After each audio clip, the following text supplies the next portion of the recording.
düşündünüz mü? Ya inandığımız tanrıları aslında biz kendimiz yarattıysak? Peki ya bildiğimizi sandığımız şeylerin hiçbiri ama hiçbiri kesin değilse? Gelin beraber tam 2500 yıl önce bu cüretkar soruları soran ve felsefe tarihinin belki de ilk sapkını olarak anılan Xenophanes'in dünyasına bir yolculuk yapalım. Şöyle bir hayal kuralım. Gözümüzü 2500 yıl öncesinde açıyoruz. Öyle bir dünya ki Homeros'un destanları dilden dile dolaşıyor ve Olimpos dağındaki tanrılar tıpkı insanlar gibi kıskançlıklarla, öfkelerle, bitmek bilmeyen entrikalarla yaşıyor. İşte Xenophanes tam da böyle bir dünyanın içine doğdu. Ve işte her şeyi başlatan o inanılmaz söz. Bu ilk bakışta çok basit gibi görünen ama aslında müthiş zekice bir gözlem. Düşünsenize binlerce yıllık bir inanç sisteminin tam kalbine yerleştirilmiş bir dinamit gibi. Xenophanes aslında şunu söylüyordu. Bizim Tanrı dile taptığımız şeyler evrensel gerçekler değil, sadece kendi kültürümüzün birer yansıması. Peki, Xenophanes'i bu kadar isyankar yapan şey neydi? Bu sorunun cevabını bulmak için önce onun tepki gösterdiği o dünyanın kutsallarına, yani Homeros'un meşhur tanrılarına biraz daha yakından bakmamız gerekiyor. Yani o dönemin popüler kültürünü bir düşünün. Homeros ve Hesiodos'un anlattığı tanrılar.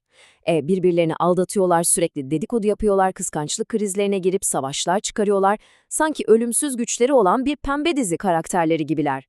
Evet, çok güçlüler ama ahlaki birer örnek oldukları söylenemez, değil mi?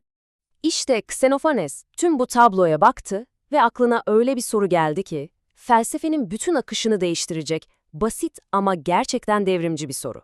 Onun ortaya attığı iddia gerçekten de sarsıcıydı. Dedi ki, biz tanrıları falan keşfetmedik. Tam tersi.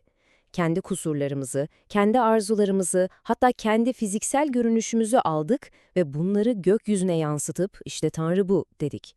Yani Tanrı, insanın aynadaki yansımasından başka bir şey değildi. İşte felsefede antropomorfizm dediğimiz kavram tam olarak bu. Yani Tanrı'yı insan şeklinde insani özelliklerle hayal etme eğilimi. Xenophanes bu fikrin ne kadar mantıksız olduğunu da çok basit bir örnekle gösteriyor. Bakın diyor, Etiyopyalılar tanrılarını siyahi ve basık burunlu, Trakyalılarsa kızıl saçlı ve mavi gözlü olarak hayal eder. Peki, o zaman hangisi doğru? Ama Xenophanes sadece eleştirip bırakmadı, bir de alternatif sundu. Homeros'un o kalabalık, kusurlu, fazlasıyla insansı tanrılar topluluğunu tamamen bir kenara etti ve onların yerine felsefe tarihinde belki de ilk defa tek, mükemmel, asla değişmeyen ve tamamen soyut bir tanrı fikrini koydu. İyi ama Xenophanes'in aklındaki bu tek tanrı tam olarak neye benziyordu? Madem insana benzemiyordu, o zaman neydi? İşte felsefenin derin sularına daldığımız yer tam da burası. Bu adeta felsefi bir depremdi. Düşünün, bizim gibi yiyip içen, aşık olan, kavga eden tanrılar fikrinden evrenin kendisi gibi sonsuz, hareketsiz, tamamen zihinden ibaret kozmik bir bilinç fikrine geçiş. Bu, o dönem için akıl almaz bir soyutlama sıçramasıydı. Bu tanımın ne kadar derin olduğuna bir bakın. Gözleri yok, kulakları yok, elleri yok. Neden? Çünkü o zaten bir bütün olarak görüyor, bir bütün olarak düşünüyor ve bir bütün olarak işitiyor.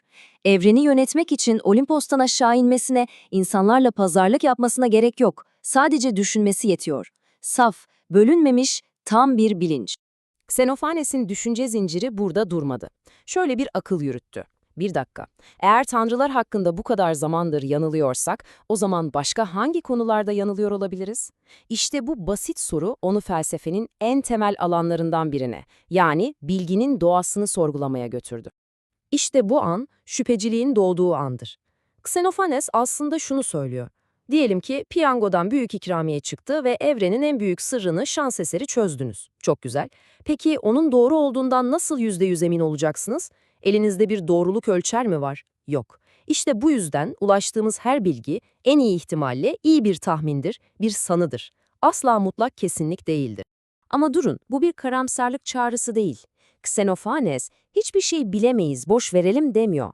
Tam tersine bize bir yol haritası çiziyor. Diyor ki, evet, keşfedilmeyi bekleyen bir hakikat var ama biz ölümlüler olarak ona asla tam anlamıyla sahip olamayız. Yine de durmadan sorgularsak, sürekli ararsak zamanla ona daha da fazla yaklaşabiliriz. Bu, aslında 2500 yıl önce formüle edilmiş bilimsel yöntemin ta kendisidir. Ve son olarak, gelin kendimize şu soruyu soralım.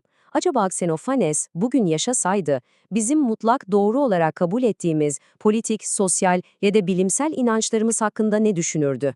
Belki de onun bize bıraktığı en büyük miras bu sorunun kendisidir.